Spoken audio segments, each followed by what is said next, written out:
Поддержку Центральной районной больницы оказала компания «Полюс Алдан». Они закупили и доставили 6 аппаратов искусственной вентиляции легких. Также экспресс-анализы на COVID-19 в скором времени начнут проводить в Алдане. На базе спеццентра организуют лабораторию. Для этого закуплено ПЦР. К концу следующей недели оборудование доставят в город.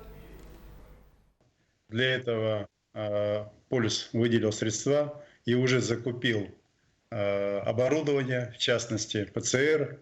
Это аппарат, без которого, в принципе, такая экспертиза невозможна. Кроме этого, договорились с главой района о ремонтах и необходимых, там сказать, изменениях, каких-то строительных, там, профилактики, тоже вентиляции и прочее.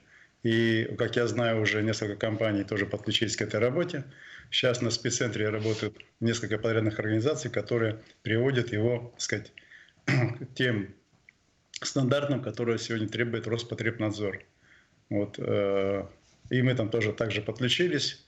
Кроме того, что выделили средства на ремонты, также и выставляем подрядные организации,